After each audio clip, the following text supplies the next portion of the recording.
Welcome, everybody. This is the first edition of Salute2Industry with Vet Jobs, and here we are featuring SunSpec and Cyberguardians. Is that correct?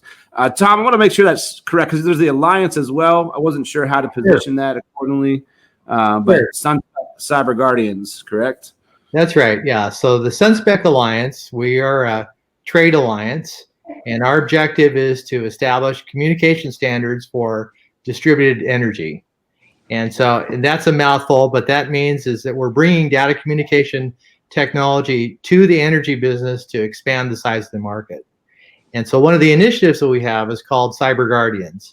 Cyberguardians is an initiative to train people coming out of the military and in other walks of life for jobs in the energy business, and specifically focusing in on the topics that we know about: data communications, cybersecurity, and networking, and how that's going to affect the overall energy marketplace. Now, you've got quite the history in the space, a long history in the space. How has that evolved for you to, now you've been with the Alliance, I think almost a decade. 11 years, actually. Yeah. Congratulations on that. I mean, so this is a lot of, security for infrastructure, energy infrastructure, sure. And probably ever increasing time since 9/11. Obviously, that's just getting bigger and bigger with us. So Sure. Here we've got Anthony, who's actually a veteran, Navy veteran, who's in the program. And then Anthony, can you talk a little bit about what attracted you to this opportunity and what's going on in the program? You're actually just in the program, correct? Sure. Yeah, I just started the program. I'm taking the introduction to distributed energy and resources. So this is my first exposure to it. So far, it's great. I did come in knowing something about the energy sector. I mean, I used to work at a national DOE national lab. However, what's great about this class, just like these Navy classes, they break it down right from the beginning and fill in all the holes. So I'm already finding the benefits, even though I'm halfway through the first class. Being able to, understand every industry has its own jargon and words and policies. So it's been great. Anthony, what advice would you have for other veterans that might be looking to get into the program? So I feel that this is a great introduction at any level because it's canvassing a lot of different aspects of the energy sector. So even if you're new to the energy sector, it's walk right up. It's very, the onboarding is real straightforward, easy. And so for other veterans, I think that you have a lot of transferable skills you might not recognize. And with a small amount of even this introduction course that I'm taking may be sufficient to allow you to enter into this sector. Now, let's back over to Tom real quick. With the 60 companies in the Alliance, that's got to put you across multiple states. What kind of opportunities are out there on the tail end of these types of training programs and kind of like the mobility for people and opportunity for people around you, especially in today's climate? Well, we actually have over 120 companies in the Alliance. So I have to edit my slide. Yeah, absolutely. So we've been growing pretty rapidly, and they're located all over the globe. And so in terms of the opportunities in this country, solar, wind, renewable energy, it's a 50-state deal. And so this is, I think, one of the attractions for veterans who obviously live in all 50 states. Then some people, maybe they want to travel and go somewhere else. Maybe they want to stay right at home. And there's really room for everyone. Now, the Cyberguardians program itself, we are tending to focus in on the new technologies that are coming into the field, specifically data communication, information processing, and cybersecurity. And so these are skills that are needed up and down the different types of jobs. Certainly, engineering is an important field, also operations and asset management, but even on down to the blue-collar jobs, the installation jobs, and so forth. Here we're introducing a new requirement, which is secure communication networks need to be installed every place. And so it would end up being types of jobs. So if you're more vocationally inclined, that that we have something there for you as well. The main thing that all these different fields of endeavor hold in common is what Anthony referred to, is there is a specific culture, there's a specific language that one needs to learn in order to be successful in the field, just like any industry. So I would encourage veterans to have take a lot of faith and stock in the skills that you've already acquired. What the solar industry hiring managers say is they love working with veterans. Why is that? Veterans are disciplined, they show on time, and there's no BS. And the industry loves that about you. Now, what they don't like about the applicants they get is quite often they lack the domain skills. And so that's where Cyberguardians can help you, is to fill in those blanks. And that's been the fit with our program in the soft skill department, right? And the certs and the certifications and these trainings. And we see a lot of industry moving in that direction. Not in all, right? You're not trending away from a degree, but these soft skills are really coming into play as it's going to be hyper competitive in the markets to come. You know, with the job loss that's out there. I mean, these things are really giving you a lift against the competition. Is that correct? No question. No question. Now, also specifically for the next generation coming up, I mean, they were born digital, right? So you can almost not avoid knowing something about computing, and so that gives a heck of a leg up as well, because the computing industry, it's pervading society. The energy sector is just the last sector to succumb to the information revolution, but it's happening now. So between that combination of soft skills and what you already know, again, don't be afraid. Jump on in. Tom, how have you guys found yourself to be a great fit for veterans? Well, so why have we been a great fit for veterans? Yeah, how did you get into this space? Sure. Well, I would say that, well, as was mentioned, so I've been in the energy business now for about 11 years with SunSpec. It actually predates maybe a couple of years before that as well. And I've always worked with lots of different companies up and down the supply chain. And well, just notice who we're hiring and who sticks around. And a veteran profile, it usually is a pretty good one. This is a complex area. It requires a lot of independent thinking. If you're in a field job, you often don't have a lot of support. You're expected to basically, follow orders and carry out the maneuver. And if things don't go your way, then you need to figure out a way around it. And those are all very important skills for people to have.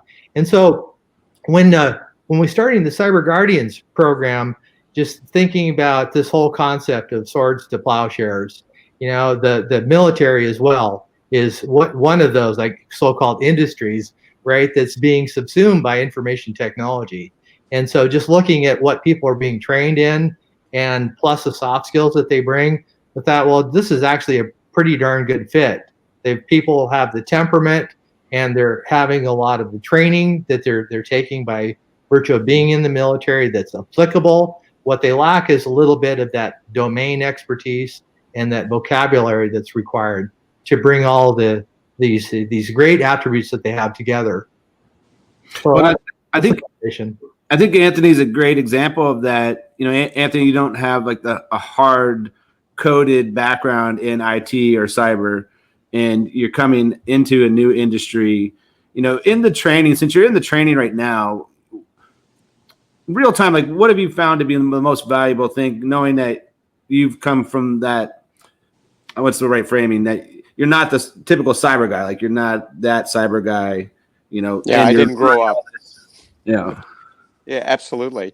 Well, what I think one of the key benefits is it's allowing me to see the big picture.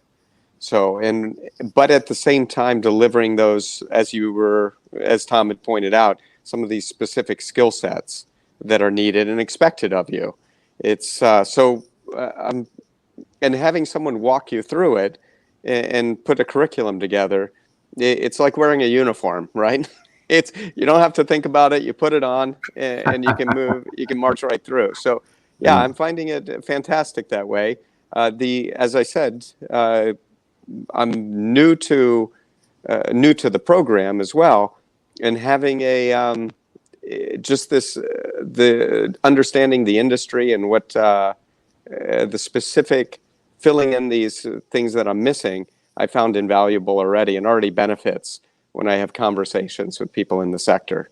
So, but was there another point that you were looking for? No, I wanted to make the relation that, don't necessarily have to have that cybersecurity or IT background, because we see tons. I mean, we've got hundreds of people coming out of the military that we deal with all the time here at Vet Jobs, and traditionally they might be an IT guy or who's done framework or in the cybersecurity space inside of with the intelligence community, right.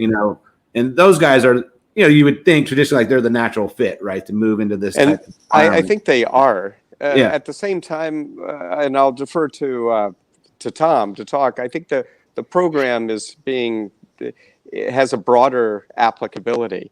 For instance, for myself, I may not choose to go into coding and be specific like that.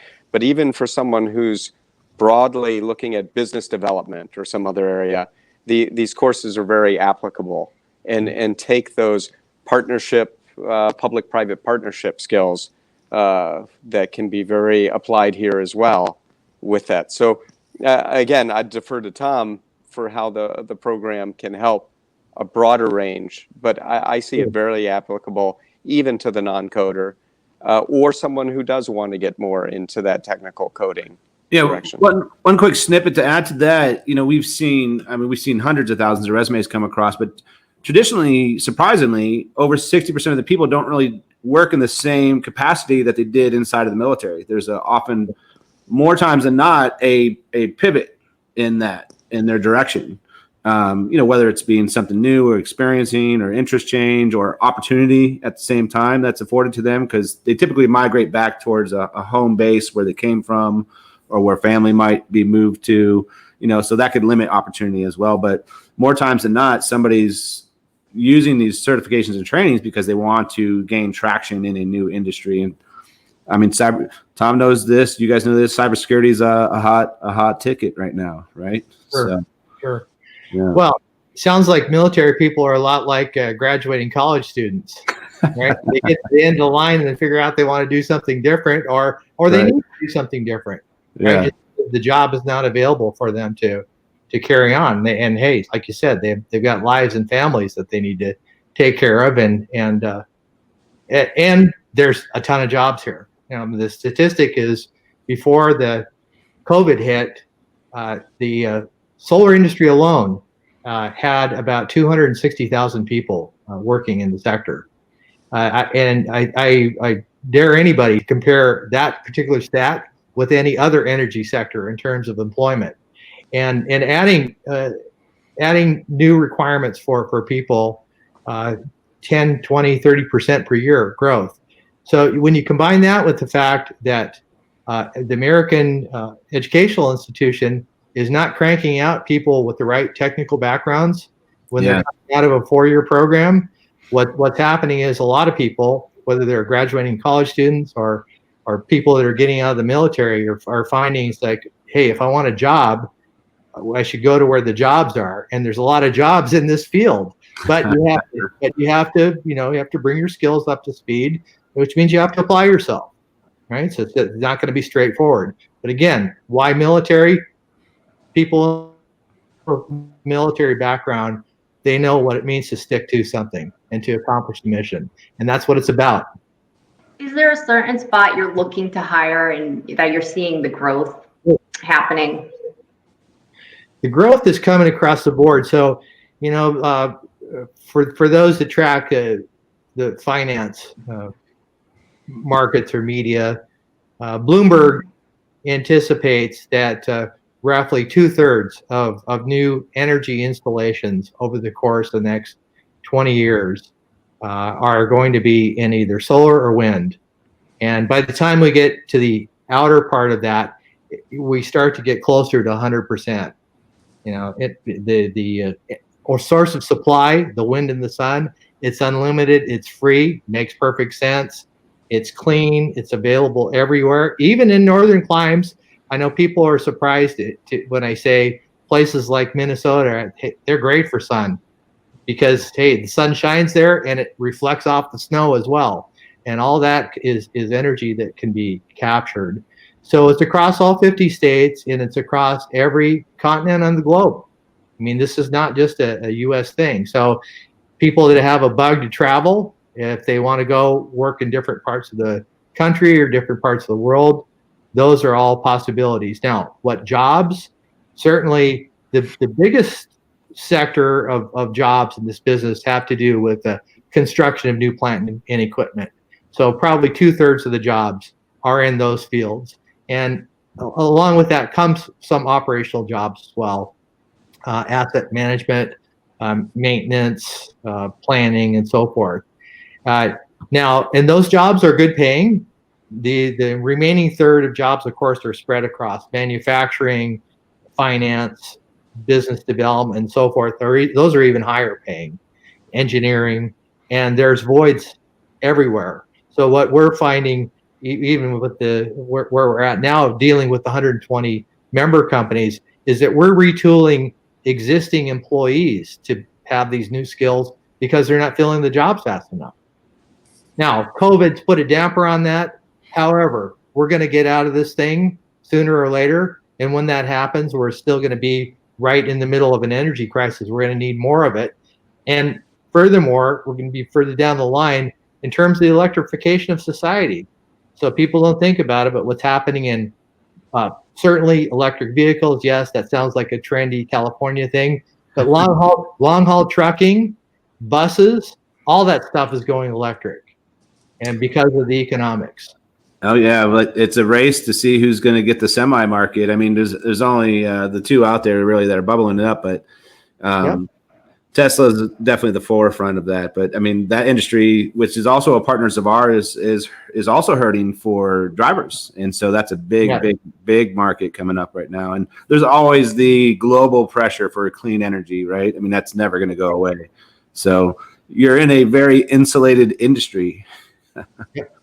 Yeah, it's a fun industry to be in because, hey, I'm a mission-driven guy myself. I mean, I got into this thing because I wanted to do something that would be significant for society. And so this is one thing that you can say about being involved in the renewable energy industry. We don't have any bad days, right? The sun comes out and we're generating electricity and we're electrifying and providing energy to places that you would never think of. And so it absolutely fundamentally changes people's lives, having this availability of electricity where they need it. And it's, I can say for my own self, it changed my life. I have a better outlook about what I wake up and do every day because I can see what a difference it makes for folks. Yeah, just one's personal footprint. I mean, I've become more conscious of that over the years as I've gotten older myself, right? Which, let's do a wrap here. I mean, I think we've touched on a lot of things. Is there any parting thoughts that you guys have for veterans? That's who our audience is going to be.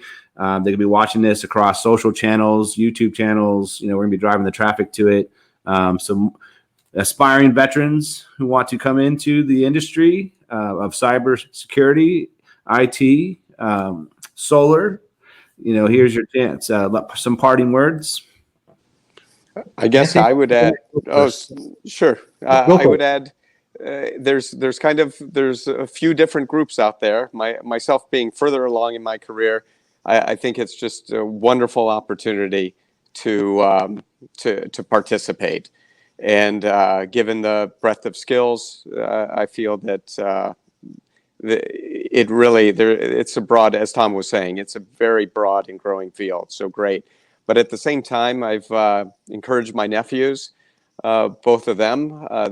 Some of them are just clearly the right fit, but some of them are still one of them's in the military and greatly benefiting to think that he could get out of the military and be well positioned for a role here. So in terms of veterans, but also people who will be veterans, this is a great program, and you don't have to wait till you're out of the military, I guess is what I'm saying. as well. So, but both the folks that are out, like myself, and retired, I think it's a great opportunity. And Tom, we'll leave it with you, and feel free to talk about some motorcycle stuff offline. But Sure. with you guys partnering with Vet Jobs, you're in our skills build training facilities. That's where we're pushing people into. Sure. Please tell us a little bit about that lasting relationship that we have, and kind of what that experience is like for somebody coming out. And you can close this up, if you will, please. Yeah, you bet. Yeah, well, the relationship with the Vet Jobs has been awesome for us. It's our big challenge is, hey, how do we connect with the veteran audience, right? We're energy and computer geeks, right? We don't really have a lot of exposure into what's happening in veteran fields. So that's been awesome. What advice I would offer to veterans that are looking at this as an opportunity is, first of all, trust the training that you already have. You have skills that are highly valuable to the energy industry right now. Secondly, if you're going into one of these specialties, yes, you're going to have to take multiple courses. If you already have some of those specialty skills and what you're missing is just the domain specific stuff, maybe 1-2 courses is all you need to take just to get the lingo down, and you're ready to go. And one of the things that we can guarantee you is that for qualified applicants, we can put you in front of hiring managers. We have 120 of them, 120 companies, in our roster. And we got this program started because they asked us to. They could see what was happening is that the growth of the industry would be stymied unless we had the right workers to make it all happen. So jump on board. Nothing to worry about, nothing venture, nothing gain. And there is a lot to gain by being involved in this business. So I encourage you to join. Well, we love the partnership. We appreciate the corporate support and leveraging what we do as a charity organization, because that's exactly what we do. Is we help them understand what certifications you can stack together, what kind of mobility that gives you in the industry. And we look for partner companies just like yourself. Getting people's resume to the hiring manager is always the challenge in the employment market. Everybody who's been faced with looking for a job knows that. I mean, you're just pushing these things out there, right? But it's your network that's going to get that done. And we love the opportunity that we have with you guys, and that we could help bring people that are interested and help, get them to the place they need to be to where they can be hired. It's a great relationship that we have with you guys at SunSpec, and we appreciate you guys taking the time today. Anthony, Tom, very much appreciate the time. And anybody that has last words, that's a wrap for us. Thank you very much. Thank Well, you, thank you guys. for being part of the first inaugural Salute2Industry.